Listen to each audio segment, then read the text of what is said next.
Hello दोस्तों, कैसे हो आप सभी लोग। तो चलिए आपके साथ एक वीडियो शेयर करती हूँ मैं आज। तो आज मैं आपको बताने वाली हूँ बीएड का जो एंट्रेंस एग्ज़ाम होता है 2019 का है। तो चलिए सॉल्व करते हैं। तो प्लीज़ आप लोग वीडियोस पूरा देखिए और इन्जॉय भी करिए और क्वेश्चन को भी समझने की कोशिश करते हैं। तो चलिए दोस्तों शुरू करते हैं आज की वीडियो। सबसे पहले आपको क्वेश्चन दिखा देती हूँ। निम्नलिखित शब्दों में विलोम शब्द को चुनना है। तो आपको इनमें से विलोम शब्द चुनना है। ओजस्वी का विलोम हो जाता है निस्तेज, लघु का हो जाएगा बड़ा, ऐश्वर्य का हो जाएगा अनैश्वर्य, नैसर्गिक का हो जाएगा कृत्रिम, यथार्थ का हो जाएगा कल्पित। तो इनमें से आपको बताना था विलोम शब्द। ठीक है, आप अच्छे से समझ लीजिए। इनमें से आपको बताना है कि वाक्यों में सही वाक्य चुनना है। इनमें से जैसे आपको बता देते हैं, फल बच्चे को काट कर खिलाओ, तो ये सही नहीं होगा। ऐसे ही बोल सकते हैं, बच्चे को काट कर फल खिलाओ, ये वाला भी सही नहीं हो सकता है। बच्चे को फल काट कर खिलाओ, तो ये वाला अच्छा होगा। ठीक है, इस तरह से आपको ये वाला देखना है। इसका आंसर हो जाएगा ऑप्शन नंबर बी। इसका आंसर हो जाएगा ऑप्शन नंबर 1। ठीक है, तो इसके बाद आपको दिखा लेते हैं कि पूछ रहा है दिए गए वाक्यों के लिए एक शब्द से जानने की इच्छा रखने वाले को क्या बोलते हैं। जिज्ञासु बोलते हैं। दूसरे के बाद सहन करने वाले को क्या बोलते हैं। सहिष्णु, जिसके पास कुछ भी न हो। अकिंचन, बिना स्वार्थ के कार्य करने वाला। निस्वार्थी और किसी की सहायता करने वाला। सहायक, कंजूस से जो कंजूस से धन व्यय करता हो तो उसे मितव्ययी। रज्जु शब्द मतलब रस्सी के लिए बोलते हैं। उसके बाद इलायची का तत्सम क्या हो जाएगा, एला। किवाड़ शब्द क्या है, ये तद्भव है। ठीक है, फिर इनमें से पूछ रहे हैं जो तत्सम नहीं है, नयन, नैन, अद्रिग, ये सब तत्सम के हैं और आंख हमारा तद्भव का शब्द है। ठीक है, फिर आपके सामने आ जाता है तत्सम शब्द। इनमें से आपको तत्सम बताना है तो वर्षा। ठीक है, उसके बाद आपको बताना है इनमें से जो शब्द संज्ञा और सर्वनाम की विशेषता बताते हैं उन्हें क्या कहते हैं, विशेषण कहते हैं। इनमें से आपको विशेष्य बताने हैं तो ए और बी दोनों विशेष्य हैं, तो सी वाला सही हो जाएगा। ठीक है, इनमें से प्रविशेषण किसे कहते हैं, जो विशेषण की विशेषता बताते हैं उन्हें प्रविशेषण कहते हैं। इतना आपको पता होना चाहिए। ठीक है, फिर अंडरलाइन वाला क्वेश्चन बोल रहा है कि इनमें से रेखांकित पद कौन सा विशेषण है, तो सार्वनामिक हो जाएगा। संस्कृत का विशेषण क्या हो जाएगा, फिर ये इसका आंसर डी हो जाएगा। आनंद का पर्यायवाची, फिर पर्यायवाची के बारे में पूछ रहा है, ये भी पर्यायवाची है, इसका आंसर भी ए हो जाएगा। इसका समानार्थी, इसका आंसर डी हो जाएगा। अरविंद का पर्यायवाची पूछ रहा है तो इसका बी हो जाएगा। पापी शब्द का समानार्थी, तो इसका आंसर बी हो जाएगा।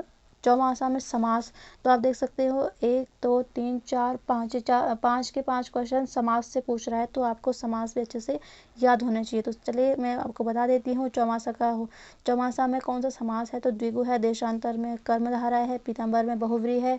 राजपुत्र में तत्पुरुष है। और हतोहात में कौन सा है, अव्ययी भाव समास है। ठीक है, फिर उसके बाद मुहावरा, आप देख सकते हैं मुहावरा भी पूछा जाता है। एक मुंह दो बात, मुहावरे का अर्थ क्या होता है, अपनी बात से पलट जाना, पानी पीकर कोसना। आप देखिए मैं आपको आंसर बता देती हूँ, सीधे आपको दिख रहा होगा अच्छे से। ठीक है ना, इसका आंसर हो जाएगा ऑप्शन नंबर सी। इसका आंसर हो जाएगा डी। इसका आंसर हो जाएगा हमारा ए। और खेत रहना आपको हमेशा याद करना है, क्योंकि इसका अर्थ जो होता है शहीद होना। ठीक है, गड़े मुर्दे, ये तो बहुत सुना होगा आपने, बहुत बारी बोलते हैं लोग इसको, तो आम मतलब बोलचाल की भाषा में बोलते हैं गड़े मुर्दे खा रहा, मतलब पुरानी बातें बोल रहा है। ठीक है ना, नाक का बाल अधिक प्रिय होना, कागज काले करना, व्यर्थ लिखना।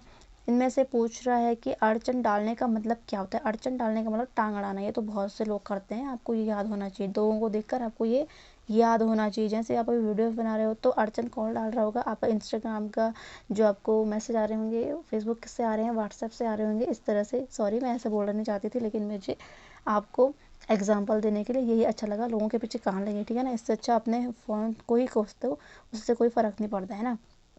तो दोस्तों आप देख सकते हो क्या पूछ रहा है, यहाँ पर आपको लोकोक्ति के बारे में पूछ रहा है। और इधर कहावतें, लोकोक्ति का मतलब होता है कहावत, जो लोग आपस मतलब बोलते हैं बहुत भारी, उसके लिए बोल रहा है।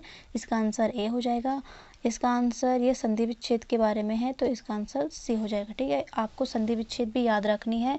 इधर देखिए सारी संधि विच्छेद है। इसका आंसर भी बी हो जाएगा। इसका आंसर डी, इसका आंसर ए, इसका आंसर डी, इसका आंसर सी। फिर उसके बाद आपको उपसर्ग पूछते हैं और प्रत्यय के बारे में पूछते हैं। मैं आपको बता दूं, उपसर्ग जैसे किसी शब्द के आगे से लगते हैं और प्रत्यय शब्दों के पीछे से लगते हैं। ठीक है, आपको ये भी अच्छे से याद रखना है। मैं आपको आंसर्स बता देती हूँ। बहिर्मुखी में कौन सा उपसर्ग है, तो बहिर है। उपसर्ग युक्त शब्द इनमें से कौन सा है, तो आहार विहार वाला है। फिर उसके बाद अन्न का उपसर्ग जो इसमें से नहीं है, ये इसका आंसर डी हो जाएगा। प्रत्यय पूछ रहा है तो इनमें से ये डी वाला सही हो जाएगा। फिर उसके बाद पूछ रहा है प्रत्यय से नहीं बना है जो, तो ये निगल वाला नहीं बना है, ठीक है ना। फिर उसके बाद आपको पूछ रहा है, ये भाषा वाला होता है कि जैसे द्रविड़ परिवार की भाषा कौन सी है, भारोपीय परिवार की भाषा इनमें से कौन सी नहीं है, इस तरह का आपसे पूछ रहा है। मैंने टिक लगा रखे हैं, आपको दिख रहा होगा कि क्या है और क्या नहीं है, ठीक है ना। उसके बाद शुद्ध वर्तनी वाला आप इसको प्लीज़ खुद से देख लेना। अगर आप कोई देखते हो, पढ़ते हो, सुनते हो तो आपको उसको कैसे लिखते हैं ये पता होना चाहिए। जैसे बहिष्कार का पूछ रहा है, निरपराध का पूछ रहा है, और ये अपशकुन तो बहुत ही बार आता है। फिर उसके बाद ये सारे के सारे वैसे ही हैं। फिर उसके बाद क्या पूछ रहा है, शब्द जो शुद्ध शब्द हैं उनके बारे में इन सारे में पूछ रहा है। फिर उसके बाद जो यहाँ पे इस तरह से डॉट डॉट कर रखा है इसके बारे में पूछ रहा है कि इनमें क्या भरेंगे, इन चारों में से जो यहाँ पे सही मैं एक आपको पढ़ के बता देती हूँ, बाकी आप खुद से देख लेना, ठीक है। शास्त्र में हमें किसी विषय का ज्ञान विधि पूर्वक होता है और कला में हम उस विषय का क्या करना सीखते हैं, क्या ज्ञान करना सीखते हैं, संयोग करना सीखते हैं, प्रयोग या उपयोग। तो उपयोग सही बैठ रहा है ना, इस तरह से आपको देखना है दोस्तों, है ना। इसका आंसर डी है और इसका आंसर सी, इसका आंसर सी हो जाएगा। फिर उसके बाद त्रुटिपूर्ण वाला पूछ रहा है, इनमें से ये और ये दोनों त्रुटिपूर्ण वाले हैं। उसके बाद आपको अनेकार्थी शब्द के बारे में पूछ रहा है, तो आप इसका आंसर डी हो जाएगा और इसका आंसर बी हो जाएगा। फिर उसके बाद व्यंजन भी पूछता है, आप व्यंजन भी अच्छे से पढ़िए। आपको ये वाला तो बहुत बार आना चाहिए, जो हमारे बोलते हैं ना शौ वाला और ह, ये कौन से उसमें व्यंजन है, इस तरह से इनके बारे में पूछ रहा है। फिर उसके बाद आपको बता दें, इसमें भी आपको जो यहाँ पे बीच में जगह बची है ना, इसमें कौन सा आएगा, तो इनमें से ये आप अच्छे से पढ़ के देख लेना। मैं आपको वीडियो के लास्ट में बताऊंगी कि मैं इतनी जल्दी वीडियोस क्यों बना रही हूँ, इतनी जल्दी क्यों बोल रही हूँ। सो गाइस, ये मेरी रियल वॉइस है और मैं इतनी जल्दी में वीडियो बना रही हूँ सिर्फ आप सबके लिए, और आप सबको अच्छे से कैमरे में दिखा रही हूँ क्वेश्चन को और आंसर बता रही हूँ। आप अच्छे से पढ़ना, ठीक है ना।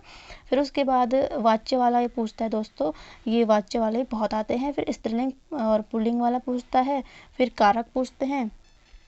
इधर आप देख सकते हो इसका आंसर हो जाएगा डी, समानार्थी वाले का। इनमें से शांति शब्द का समानार्थी नहीं पूछ रहा है ना। ये देखो, शांति मतलब चुप्पी, मौन, ये सब होते हैं ना उसके सेम उसके जैसे, लेकिन ये आकाश कहाँ से आ गया, तो ये नहीं है, ठीक है। और ये आपको दिख रहा होगा पैराग्राफ जैसा, ऐसा कुछ आता नहीं है, पता नहीं इसमें क्यों इन्होंने दिया हुआ है। ये 1 2 3 4, ये 4 क्वेश्चन, इस 4 5 इसी के हैं, इसको रहने देते हैं, ये काम का नहीं है। फिर नीचे देख लेते हैं, आपको जो इनमें से पूछ रहा है कि वीर पुत्र को जन्म देने वाले स्त्री को क्या कहा जाता है, क्या कहते हैं, तो वीर प्रसू कहते हैं दोस्तों। इनमें से आपको फिर डॉट में भरना है, जो सबसे आगे रहता है उसको क्या बोलते हैं, फिर जो कम बोलता हो उसको क्या बोलते हैं। तो ये मेरे लिए बेस्ट है क्योंकि मैं सिर्फ यूट्यूब पे ही बोलती हूँ, बाकी ज़्यादा नहीं बोलती हूँ। फिर उसके बाद ये वाला, इसका आंसर हो जाएगा डी, फिर इसका आंसर हो जाएगा दोस्तों डी, फिर इसका आंसर सी हो जाएगा, इसका आंसर हो जाएगा सी, इसका आंसर हो जाएगा ए, इसका अरे यायावर रहेगा याद किस विधि की रचना है। तो आपको देख सकते हो क्या पूछ रहा है, जो आपने फर्स्ट से अभी तक पढ़े होंगे, जो लिखे होते हैं ना, कविता होती हैं तो वो किसने लिखी होती हैं, या इस तरह से पूछा जाता है। तो कवि के बारे में पूछे जाते हैं, रचयिता के नाम पूछे जाते हैं, उन्होंने क्या लिखा है वो पूछे जाते हैं। तो ये आप देख सकते हो, यहाँ तक हम पहुँच गए हैं। फिर नाटक वाला भी पूछता है कि मतलब ये सारा उसी के अंतर्गत आता है कि किसने क्या लिखा है और किसकी ये रचना है, तो इसके बारे में पूछा जाता है। फिर आपको मैंने 100 क्वेश्चन कवर करा दिए हैं। तो अब मैं आपको बता देती हूँ कि मैं इतनी जल्दी वीडियो क्यों बना रही हूँ, क्योंकि मेरे फ़ोन में स्टोरेज बहुत भी कम है और मुझे 100 क्वेश्चन कंप्लीट कराने थे, इसलिए मैं इतनी जल्दी बोल रही हूँ, क्योंकि मेरा फ़ोन बीच बीच में ख़राब हो जाता है। तो आप देख सकते हो अभी बहुत सारे क्वेश्चन पेपर बचे हुए हैं, तो मैं आपको सारे क्वेश्चन पेपर सॉल्व कराऊंगी, इसलिए मैं छोटी छोटी वीडियोस बनाऊंगी, लेकिन 100 क्वेश्चन आपको कवर जरूर कराऊंगी दोस्तों। सिर्फ आपके लिए मैं इतनी जल्दी में बोल रही हूँ। तो प्लीज़ आप लोग वीडियोज़ को लाइक कर दीजिए और कमेंट करके ज़रूर बताना कि आपको वीडियोज़ कैसे लगी। अगर आपको ये सारे क्वेश्चन हेल्पफुल लगे तो प्लीज़ आप मेरे चैनल को सब्सक्राइब कर दीजिए और अपने दोस्तों के साथ भी शेयर करना बिल्कुल भी ना भूलें। तो दोस्तों मिलते हैं आपसे अब नेक्स्ट वीडियो में, तब तक के लिए राधे राधे, बाय बाय, जय श्री कृष्ण।